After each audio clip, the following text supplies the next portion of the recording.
Banggi Presiden na mayang penutut perunduri masih mulai gitang mga kasaging manungkan malayba alay sa tubiden gi mera pai di singga Manipuri kan balut ka saru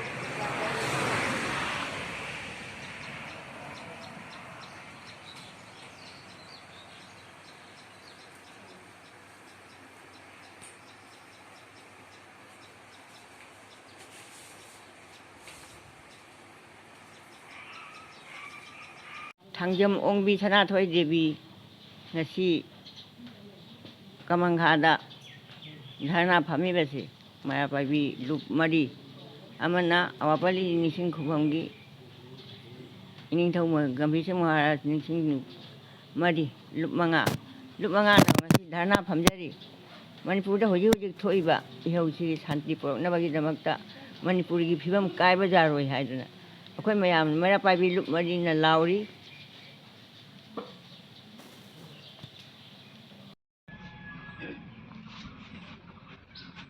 Thamuki mamangdagi Manipur da okliba ihing na hing sarba mama kaya kainariba miyoibagi punsida awana tariba mayamsiga mari leinana aikoi Assam da khundariba mitei singnasu leigidraba ireibak cha singdugi ningsingbo oina awaba phongdokpasu oina aikoi Salipurgi nupi marupna ngasi rally ase pangthokjabani ngasi thamuk hinjilagdaba asi phawbada central na Manipur government na miyeng changsanbidaba asigi damak jamjangna hanagi punsida Manipur gi praja singbu hannabagi damakta aikoina central government gi mafamda hanna haijari miyeng changsanbiu haidana adui damakta aikoi wakat nu phamjabani asi koi mayam purna ki mahut silaga Salipur gi mahut silaga central government gi mafamda aikoina hanna haijabadi central government gi meeting jamna jangna imphalda thambiu haibasi haijari Manipur gi ngamkhai kai ba yaroi Manipur gi ngamkhai Manipur da NRC Manipur da NRC aikoi shanti Manipur da shanti Manipur da shanti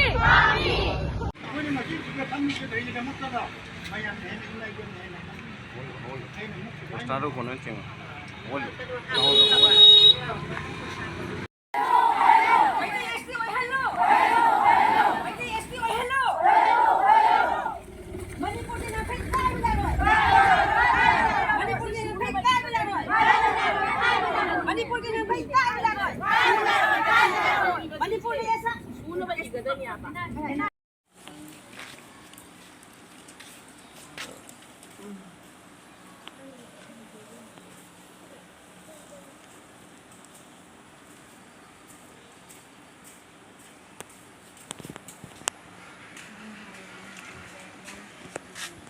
ꯑꯩꯈꯣꯏꯅ ꯉꯁꯤ ꯐꯝꯃꯤꯕ ꯙꯔꯅꯥ ꯑꯁꯤ ꯍꯧꯈꯤꯕ ꯃꯦꯒꯤ ꯇꯥꯡ 3ꯗꯒꯤ ꯉꯁꯤ ꯐꯥꯎꯕ ꯂꯦꯞꯇꯅ ꯃꯤꯁꯤ ꯃꯤꯅꯥ ꯊꯣꯛꯏꯕ ꯃꯅꯤꯄꯨꯔꯗ ꯑꯋꯥ ꯑꯅꯥ ꯇꯥꯔꯤꯕ ꯃꯌꯥꯝ ꯑꯁꯤ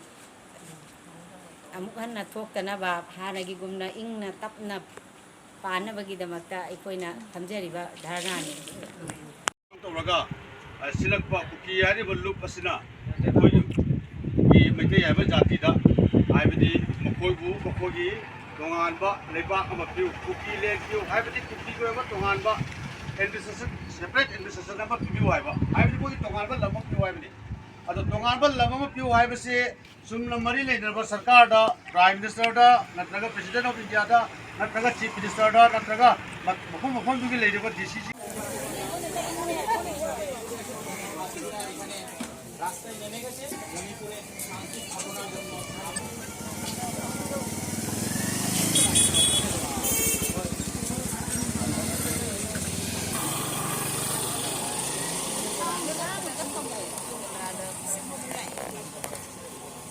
Kasada tara hilam manine.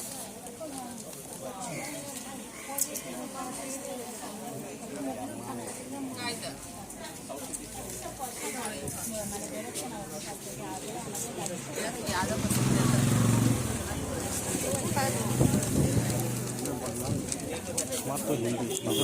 বড় তো বাংলা আছে হিন্দি আছে জানি kita nih ꯑꯉꯛꯄꯒꯤ ꯃꯑꯣꯡ ꯑꯃ ꯑꯣꯏꯅ ꯃꯅꯤꯄꯨꯔꯒꯤ ꯏꯃꯥꯏꯕꯦꯟꯗ ꯍꯤꯡꯂꯤꯕ ꯃꯅꯤꯄꯨꯔ ꯏꯃꯥ ꯏꯆꯥꯒꯤ ꯍꯤꯡꯕꯒꯤ ꯃꯑꯣꯡꯁꯤꯗꯤ ꯃꯌꯥꯝꯗ ꯈꯪꯕꯤꯔꯝꯒꯗꯣꯏꯅꯤ ꯍꯥꯏꯔꯤꯕ ꯃꯅꯤꯄꯨꯔꯗ ꯊꯧꯔꯥꯡ ꯇꯧꯔꯤꯕ ꯑꯋꯥ ꯑꯅꯥ ꯇꯥꯔꯤꯕꯁꯤ ꯊꯥ ꯑꯅꯤ ꯆꯨꯝꯅ ꯊꯥꯔꯕꯅꯤ ꯃꯅꯤꯄꯨꯔꯗ ꯂꯩꯔꯤꯕꯁꯦ ꯁꯔꯀꯥꯔꯁꯨ ꯃꯅꯤꯄꯨꯔ ꯁꯔꯀꯥꯔꯁꯨ ꯕꯤꯖꯦꯄꯤ ꯁꯦꯟꯇ꯭ꯔꯦꯜꯗꯁꯨ ꯕꯤꯖꯦꯄꯤ ꯁꯔꯀꯥꯔꯅꯤ ꯑꯗꯣ ꯍꯥꯏꯔꯤꯕ सरकार अनिसु अखोई लांगी फिल्म करीगुम ममता मटिक चाव रांगो होतिके अदुना मणिपुर लेबि माइजोन से जुम मै थागिबा खंगे अमा खंगे मचा मसु मनांग भौतदा कोई अनि हुम सिबनि मणिपुरदा लौरिबसि कुकी लानी कुकी की मिलिटेंट कुकी की उग्रपंथी सिंगा मोइना लेबसिना चिंगदा अखोई मितई प्रजासिंगना लौसु सूरबा मफम खुंदारिसिना लम तन्ननियाबा मोइनि खुदोंग चावि लौ लौना अखोई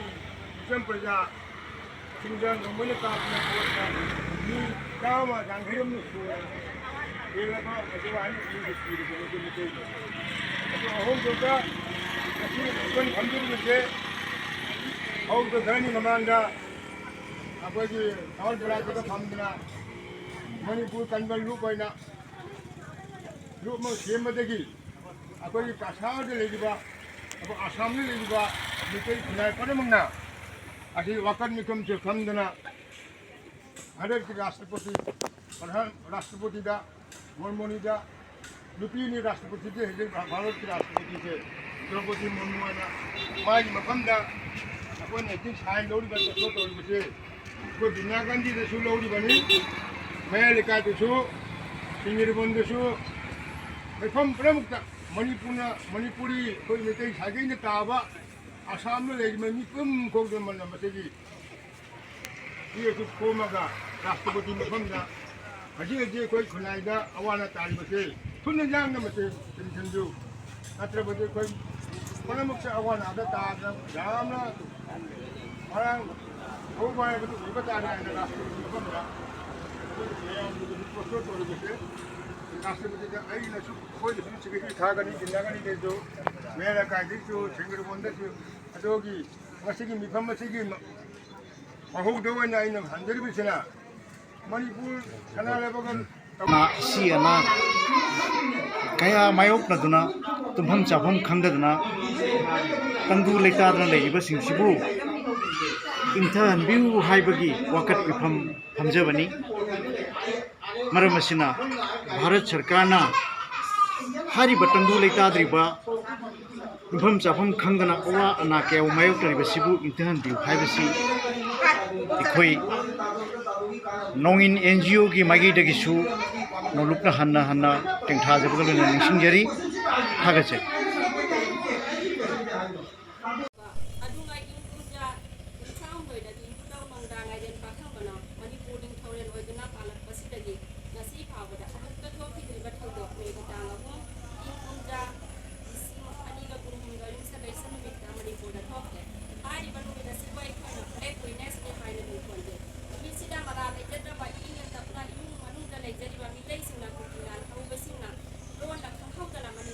Raja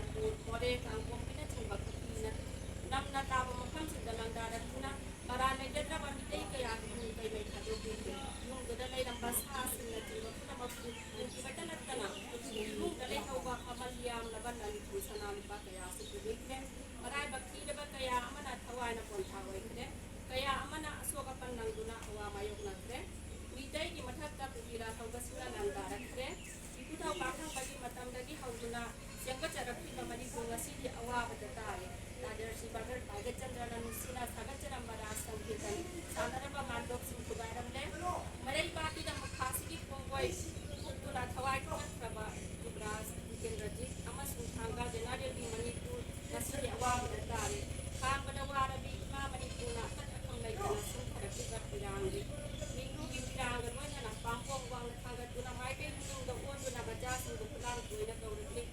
ꯏꯃꯥꯒꯤ ꯄꯥꯔꯤ ꯁꯃꯨ ꯄꯥꯡꯒꯜ ꯕꯁꯥ ꯏꯃꯥꯒꯤ ꯏꯃꯣꯝ ꯊꯧꯅꯥ ꯂꯩꯔꯕꯤꯁꯤꯡ ꯏꯃꯥꯕꯨ ꯀꯜꯂꯔꯨ ꯏꯃꯥ ꯈꯥꯡꯕꯗ ꯋꯥꯔꯦ ꯁꯟꯗ꯭ꯔꯦꯝꯕꯤ 이마기 막상 여우래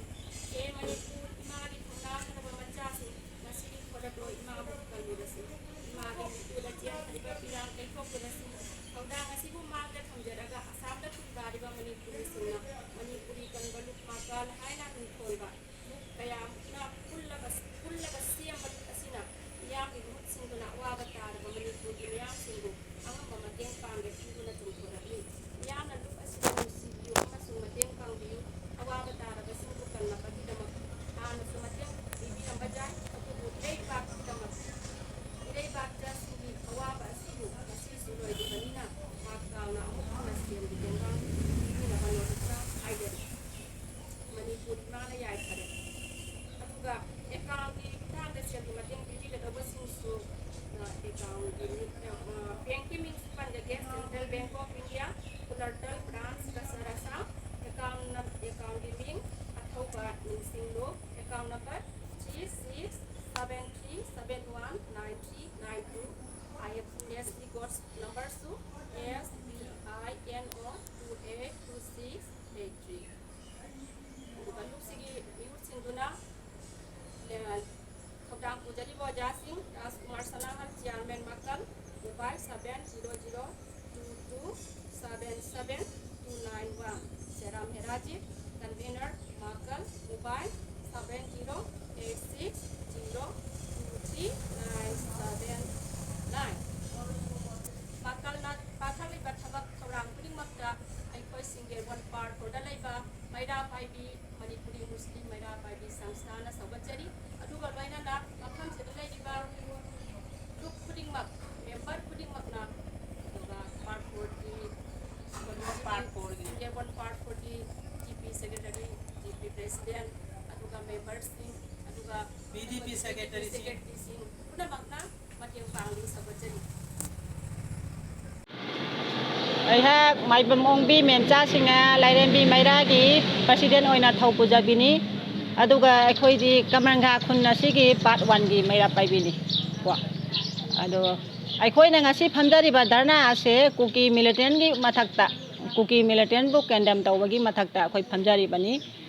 ꯑꯩꯈꯣꯏꯅ ꯉꯁꯤ ꯐꯥꯎꯕꯗ ꯌꯦꯡꯖꯔꯛꯄꯗ ꯃꯅꯤꯄꯨꯔꯤ ꯄꯥꯎꯗ ꯈꯪꯗꯦ ꯑꯗꯒꯤ ꯆꯦꯐꯣꯡ ꯀꯌꯥꯗ ꯈꯪꯗꯦ ꯌꯦꯡꯖꯔꯛꯄꯗ ꯃꯅꯤꯄꯨꯔꯁꯤꯗ ꯇꯧꯔꯤꯕ ꯑꯀ꯭ꯔꯃꯟ ꯃꯌꯥꯝ ꯃꯅꯤꯄꯨꯔꯗ ꯑꯣꯠ ꯅꯩꯕ ꯇꯧꯔꯤꯕ ꯃꯌꯥꯝꯁꯦ ꯑꯩꯈꯣꯏ ꯌꯦꯡꯕꯗ ꯌꯥꯝꯅ ꯊꯋꯥꯏ ꯅꯨꯡꯉꯥꯏꯇꯦ ꯌꯥꯝꯅ ꯊꯃꯣꯏ ꯁꯣꯛꯏ ꯑꯗꯨꯒ ꯃꯤꯌꯥꯠ ꯃꯤꯄꯨꯟ ꯑꯁꯨꯛ ꯌꯥꯝꯅ ꯇꯣꯏꯔꯕ ꯃꯇꯝ ꯃꯤꯁꯤ ꯃꯤꯅꯥ ꯂꯦꯞꯄꯛꯇ꯭ꯔꯕ ꯃꯇꯝꯁꯤꯗ ꯉꯁꯤ ꯐꯥꯎꯕꯗ ꯏꯟꯗꯤꯌꯥ ꯁꯔꯀꯥꯔꯅ ꯑꯃꯗꯤ ꯃꯅꯤꯄꯨꯔ ꯁꯔꯀꯥꯔꯅ ꯀꯔꯤꯒꯨꯝꯕ ꯑꯃꯠꯇ ꯑꯦꯛꯁꯟ ꯂꯧꯗꯕꯁꯦ ꯑꯩꯈꯣꯏ ꯃꯈꯣꯏ ꯑꯅꯤꯒꯤ ꯃꯊꯛꯇꯁꯨ ꯅꯨꯡꯉꯥꯏꯇꯕ ꯄꯦꯟꯗꯕ ꯑꯁꯤ ꯐꯣꯡꯗꯣꯛꯏꯕꯅꯤ ꯃꯔꯝꯗꯤ ꯀꯩꯅꯣ ꯍꯥꯏꯕꯗ ꯑꯩꯈꯣꯏꯒꯤ ꯃꯤꯁꯦ ꯉꯔꯥꯡ ꯐꯥꯎꯕꯗ ꯁꯤꯕ ꯂꯦꯞꯇꯦ ꯃꯩꯇꯩ ꯍꯥꯏꯕ ꯖꯥꯠꯁꯦ ꯁꯤꯕ ꯂꯦꯞꯇꯦ ꯉꯔꯥꯡ ꯐꯥꯎꯕꯗ ꯑꯗꯨꯒ ꯃꯔꯥꯜ ꯂꯩꯖꯗꯕ ꯃꯤꯑꯣꯏꯁꯤꯡꯕꯨ ꯃꯌꯨꯝ ꯃꯩ ꯊꯥꯗꯣꯛꯇꯨꯅ ꯇꯪꯈꯥꯏꯕꯤꯔꯒ ꯍꯥꯠꯇꯣꯛꯑꯒ ꯃꯤꯒꯤ ꯂꯧꯁꯤꯡ ꯄꯨꯝꯅꯃꯛ ꯁꯟꯂꯣ ꯑꯗꯒꯤ ꯂꯩꯔꯤꯕ ꯁꯥꯖꯦꯟ ꯄꯨꯝꯅꯃꯛ ꯀꯨꯀꯤ ꯄꯨꯝꯅꯃꯛꯅ ꯍꯨꯔꯥꯟꯗꯅ ꯆꯥꯊꯣꯛꯄꯤꯕ ꯍꯨꯔꯥꯟꯗꯅ ꯂꯧꯕꯤꯕ ꯃꯤꯒꯤ ꯏꯃꯨꯡ ꯃꯅꯨꯡꯗꯒꯤ ꯂꯨꯠ ꯇꯧꯕ ꯑꯁꯤꯒꯨꯝꯕꯒꯤ ꯊꯧꯑꯣꯡ ꯀꯌꯥꯁꯦ ꯌꯥꯅꯤꯡꯗꯕ ꯑꯩꯈꯣꯏ ꯃꯩꯔꯥ ꯄꯥꯏꯕꯤꯅ ꯐꯣꯡꯗꯣꯛꯆꯔꯤ ꯑꯗꯨꯒ ꯃꯅꯤꯄꯨꯔꯒꯤ ꯁꯤꯝꯅꯥꯗꯤ ꯃꯆꯦꯠ ꯑꯃꯐꯥꯎ ꯀꯥꯏꯕ ꯌꯥꯔꯣꯏ ꯍꯥꯏꯕ ꯋꯥꯀꯠꯁꯦ ꯑꯩꯈꯣꯏ ꯊꯝꯖꯔꯤ ꯑꯩꯒꯤ ꯃꯤꯡ ꯕꯤꯅꯥ ꯗꯦꯕꯤ ꯀꯧꯏ ꯀꯃꯪꯈꯥ ꯄꯥꯔꯠ 2ꯒꯤ ꯃꯩꯔꯥ ꯄꯥꯏꯕꯤ ꯄꯥꯟꯊꯣꯏꯕꯤ ꯃꯩꯔꯥ ꯄꯥꯏꯕꯤꯒꯤ ꯄ꯭ꯔꯦꯁꯤꯗꯦꯟꯅꯤ ꯉꯁꯤ ꯙꯔꯅꯥ ꯐꯝꯖꯔꯤꯕꯁꯤ ꯃꯅꯤꯄꯨꯔꯒꯤ ꯃꯦ ꯊꯥꯒꯤ ꯇꯥꯔꯤꯛ 3ꯗꯒꯤ ꯍꯧꯈꯤꯕ ꯏꯔꯥꯡ ꯑꯗꯨꯒꯤ ꯃꯔꯝꯗ ꯙꯔꯅꯥ ꯐꯝꯃꯤ ꯉꯁꯤꯒꯤ ꯙꯔꯅꯥ ꯑꯁꯤꯗ ꯃꯅꯤꯄꯨꯔꯗ ꯊꯣꯛꯏꯕ ꯊꯧꯗꯣꯛꯁꯤꯡꯒꯤ ꯅꯨꯡꯉꯥꯏꯇꯕ ꯃꯌꯥꯝꯗ ꯐꯣꯡꯗꯣꯛꯆꯔꯤ ꯑꯩꯍꯥꯛ ꯊꯣꯛꯆꯣꯝ ꯄ꯭ꯔꯕꯤꯔ ꯕꯣꯔꯈꯨꯂꯥ ꯖꯥꯎꯗꯨꯂꯥ ꯈꯨꯟꯖꯥꯎꯗꯒꯤ ꯉꯁꯤ ꯃꯩꯇꯩ ꯀꯟꯕ ꯂꯨꯞ ꯃꯀꯜꯅ ꯁꯤꯜ ꯂꯥꯡꯗꯅ ꯉꯁꯤ ꯑꯩꯈꯣꯏ ꯋꯥꯀꯠ ꯃꯐꯝ ꯑꯃ ꯊꯝꯖꯔꯤꯁꯦ ꯍꯥꯏꯕꯗꯤ ꯃꯅꯤꯄꯨꯔꯗ ꯍꯧꯖꯤꯛ ꯇꯪꯗꯨ ꯂꯩꯇꯥꯅ ꯃꯅꯤꯄꯨꯔ ꯄ꯭ꯔꯖꯥ ꯃꯌꯥꯝꯅ ꯌꯥꯝ ꯋꯥꯅ ꯈꯥꯡꯉꯤꯁꯦ ꯑꯁꯤ ꯀꯔꯝ ꯍꯥꯏꯅ ꯑꯩꯈꯣꯏ ꯇꯪꯗꯨ ꯂꯩꯇꯥꯍꯟꯖꯕ ꯃꯁꯤ ꯏꯟꯗꯤꯌꯥ ꯒꯣꯔꯃꯦꯟꯗ ꯑꯩꯈꯣꯏꯅ ꯍꯥꯏꯕꯗꯤ ꯏꯟꯗꯤꯌꯥꯒꯤ ꯄ꯭ꯔꯁꯤꯗꯦꯟꯗ ꯑꯩꯈꯣꯏꯅ ꯉꯁꯤ ꯃꯦꯃꯣꯔꯦꯟꯗꯝ ꯊꯝꯖꯩ ꯂꯣꯏꯅꯅ ꯑꯩꯈꯣꯏꯒꯤ ꯗꯤꯃꯥꯟ ꯈꯔꯁꯨ ꯑꯩꯍꯥꯛ ꯍꯥꯏꯖꯒꯦ ꯑꯩꯈꯣꯏꯅ ꯉꯁꯤꯒꯤ ꯗꯤꯟꯁꯤꯗ ꯐꯝꯃꯤꯕ ꯑꯩꯈꯣꯏꯒꯤ ꯋꯥꯀꯠ ꯃꯐꯝꯁꯤꯗ ꯃꯩꯇꯩꯕꯨ ST ꯄꯤꯕꯤꯌꯨ ꯍꯥꯏꯕ ꯑꯁꯤ ꯗꯤꯃꯥꯟ ꯑꯃ अदुइदि इंडो म्यांमार बॉर्डर मसीना ख्वाइदि मरु होई सील तब हाइबा NRC इम्प्लीमेंट तब हाइबा मसी डिमांड सिंग से लोइना संविधान की मतुंग इन जेन्युइन डिमांड गतनी अतै तिसु डिमांड म्याम लाइग्रे असि डिमांड अहुमदक अहागना थमजरी अदुगा ngasi अहागना जामतेन तकना हाइजनिंग अरोइबदा अखोई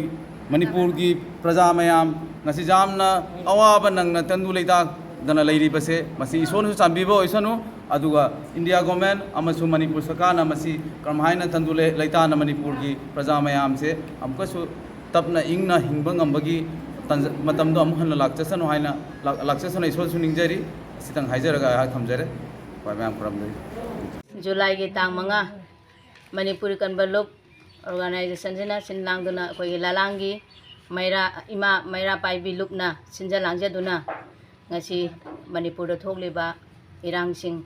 अदि सिगिबे नागिबे मयाम सिगे मरक सिदा कोइगी शांति पुरनबिदमक्ता अखोइ ngasi धरना फमजरी